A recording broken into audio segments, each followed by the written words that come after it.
On June 12th, 2026, something happens that investors have been waiting years for.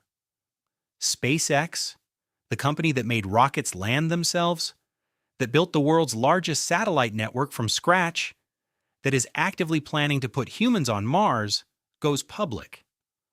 Under the ticker SPCX on the NASDAQ, SpaceX is targeting a valuation of $1.75 trillion in what could be the biggest stock market flotation of all time.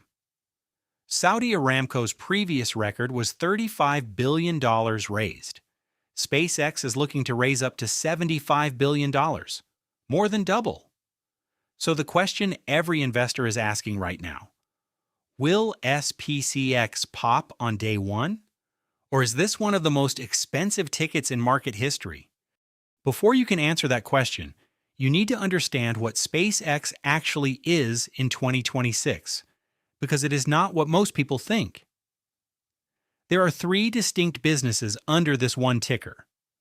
First, Starlink, the satellite internet constellation. Starlink crossed 10 million subscribers in February 2026, doubling its 2025 operating income to $4.42 billion. SpaceX now accounts for approximately 85% of all global orbital launches and has reduced the cost per kilogram to orbit from roughly $15,600 in 2008 to under $1,000 today. Starlink is the cash engine, the only segment that is genuinely, consistently profitable. Second, the launch business. SpaceX flew 170 Falcon 9 missions in 2025 and holds NASA's Human Landing System contract for the Artemis 3 moon landing. Structurally dominant, deeply embedded in U.S. national security, but on its own, the smallest revenue contributor. Third, and this is where it gets complicated. In February 2026, SpaceX completed an all-stock merger with xAI. Let me make the bull case because it is genuinely powerful. ARK Invest puts the total satellite connectivity market opportunity at roughly $160 billion annually at scale, and Starlink is adding customers faster than any telecom network in history. That growth alone, at SaaS-like margins, justifies a substantial valuation. Morgan Stanley analyst Adam Jonas put it plainly, Starlink alone would justify a $500 billion valuation as a standalone business. When you add the launch monopoly, Starship's potential, and the xAI integration, you start to understand how $1.75 trillion is not as outrageous as it first appears. Then there is the index effect. NASDAQ's newly launched fast entry rules could speed SpaceX into major benchmarks immediately after listing, creating massive passive fund demand.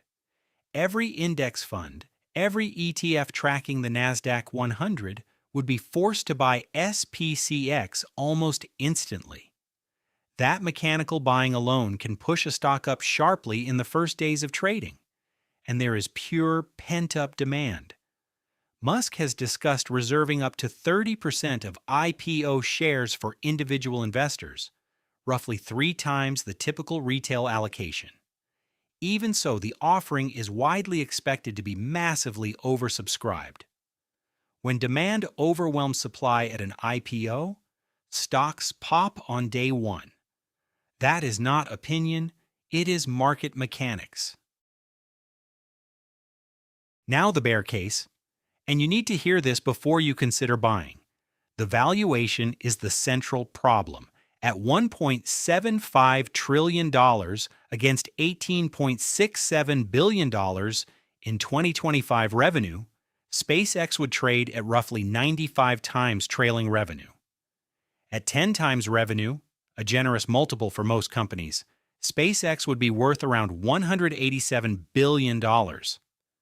That is a 90% discount to the IPO price. The gap between those two numbers represents the amount of future growth you are paying for upfront.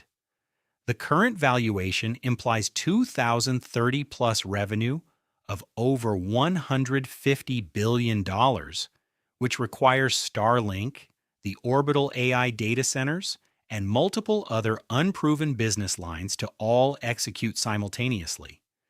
The XAI problem is real and not going away. Investors worry that Musk may use SpaceX's core profits to subsidize the high-risk AI venture.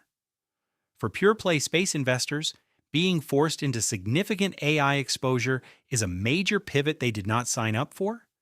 And then there is the Musk risk, the one nobody can model. Elon Musk owns roughly 78% of SpaceX. His simultaneous roles at Tesla, X, XAI, The Boring Company, and Doge represent extraordinary key-person risk. Any departure, incapacitation, or regulatory action against Musk directly threatens NASA, Department of Defense, and commercial contracts that require CEO stability.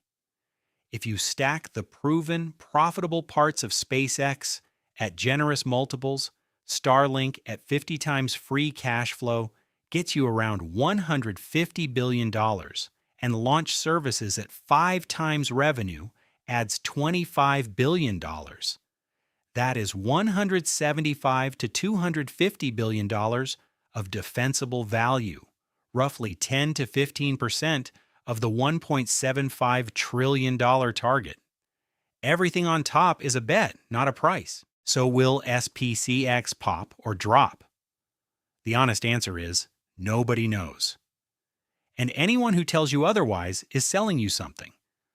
What we do know is that this IPO is unlike any other in history, not just because of the size, but because of the single variable that no financial model can capture: Elon Musk himself. The narrative premium that separates a 95 times revenue multiple from a 5 times multiple is really his premium. The strategic bets, the XAI merger, the orbital data centers, the Mars vision are unmistakably his decisions.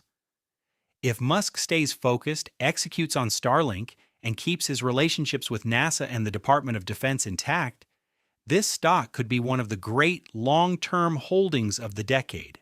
Trading key, but if Musk gets distracted by politics, by his other companies, by another controversial move on social media, or if a regulatory action targets him personally, the contracts, the valuation premium, and the institutional confidence that underpin this entire story could unravel faster than most investors expect.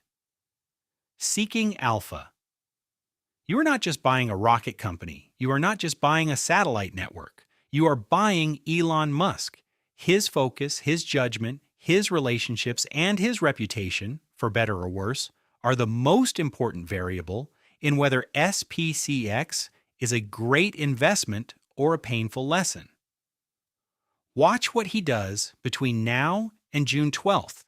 Watch what he says on the roadshow, and watch how he behaves in the first earnings call as a public company CEO accountable to millions of shareholders. That will tell you more than any financial model ever could. Hit like if this gave you a clearer picture, and subscribe because this story is going to move fast.